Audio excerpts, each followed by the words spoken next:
Chapitre 08. Au commencement de la 1e semaine du 29e jubilé, Arpachshad prit pour lui une femme et son nom était Razuéja, fille de Suzanne la fille d'Élam, et dans la 3e année de cette semaine elle lui porta un fils et il appela son nom Caïnam.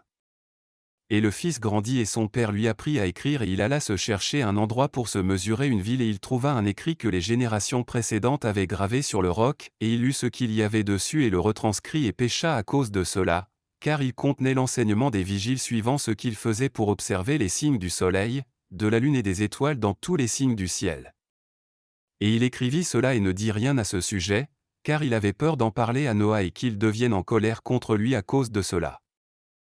Et dans la 1e année de la 2e semaine du 30e jubilé, il prit pour lui une femme et son nom était Melka, fille de Madé le fils de Japheth, et dans la 4e année il eut un fils et appela son nom Shelah, car dans la 4e année qu'il fut né, il dit, « Vraiment j'ai été envoyé. » Et Shelah grandit et dans la 1e année de la 5e semaine du 31e jubilé, il prit pour lui une femme et son nom était Muak, fille de Kézed le frère de son père, et dans la 5e année elle lui porta un fils et il appela son nom Héber. Et dans la 3e année de la 7e semaine du 32e jubilé, il prit pour lui une femme et son nom était Azurad, fille de Nébro, et dans la 6e année elle lui porta un fils et il appela son nom Peleg. Car dans les jours de sa naissance, les enfants de Noah commencèrent à diviser la terre entre eux, pour cette raison il appela son nom Peleg.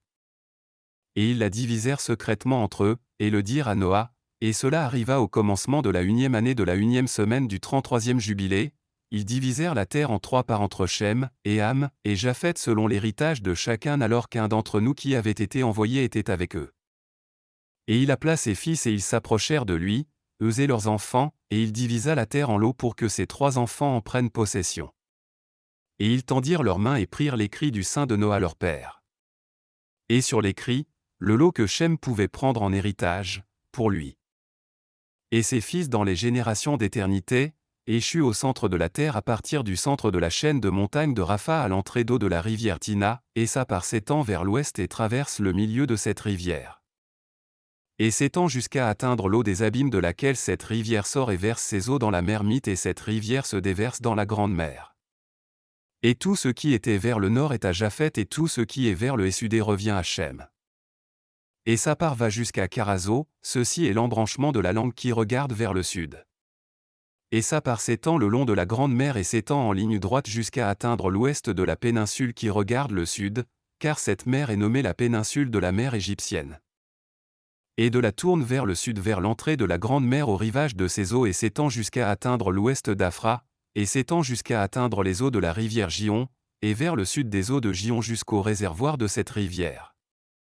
Et s'étend vers l'est jusqu'à atteindre le sud du jardin d'Éden, au sud et à l'est de tout le pays d'Éden, tout l'est, et tourne vers l'est et avance jusqu'à atteindre l'est de la montagne nommée Rapha.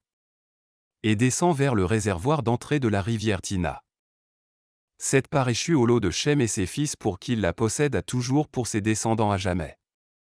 Et Noah se réjouit que cette part aille à Shem et à ses fils, et il se rappela tout ce qu'il avait prophétisé par sa bouche, car il avait dit. Béni soit Yahweh Elohim de Shem, et que le Seigneur habite dans la maison de Shem. Et il savait que le jardin d'Éden est le saint des saints et l'habitation de Yahweh et le mont Sinaï le centre du désert, et le mont Zion le centre du nombril de la terre. Ces 3 ont été créés l'un face à l'autre comme des endroits saints. Et il bénit l'Élohim des Élohim qui avait mis la parole de Yahweh dans sa bouche, et Yahweh pour toujours. Et il sut qu'une part bénie et qu'une bénédiction était venue sur Shem et ses fils pour les générations à jamais.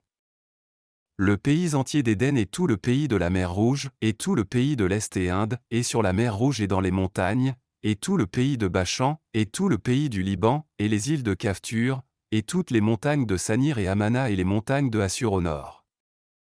Et tout le pays de Élam, Assur, et Babel et Suzanne, et Maïdé, et toutes les montagnes d'Arara, et toute la région devant la mer qui est devant les montagnes d'Assur vers le nord, un pays béni et spacieux, et tout ce qui est là est très bon.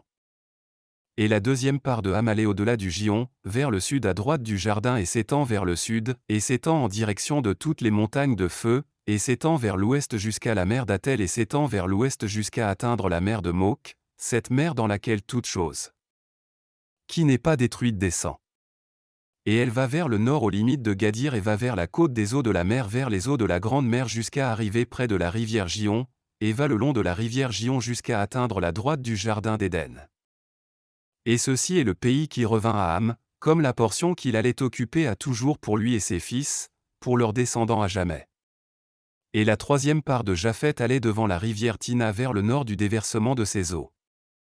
Et s'étend au nord-est jusqu'à la région entière de Gok et dans le pays entier de l'est, et s'étend du nord vers le nord et s'étend aux montagnes de Kelt vers le nord et vers la mer de Mok et elle va à l'est de Gadir aussi loin que la région des eaux de la mer. De Mok et elle va à l'est de Gadir aussi loin que la région des eaux de la mer. Et elle s'étend jusqu'à approcher l'ouest de Phara et retourne vers Aphrag et s'étend à l'est vers les eaux de la mer de Mith. Et elle s'étend vers la région de la rivière Tina en direction nord-est. Jusqu'à approcher la frontière de ses eaux vers la montagne Rapha et tourne autour vers le nord, ceci est la terre qui allait pour Japheth et ses fils comme la part de son héritage qu'il devra posséder pour lui et ses fils, pour leurs descendants à jamais, 5 grandes îles et un grand pays au nord. Mais c'est froid la terre de Japheth, et le pays de Ham est chaud, et le pays de Shem n'est ni chaud, ni froid, mais il est mélangé froid et chaud.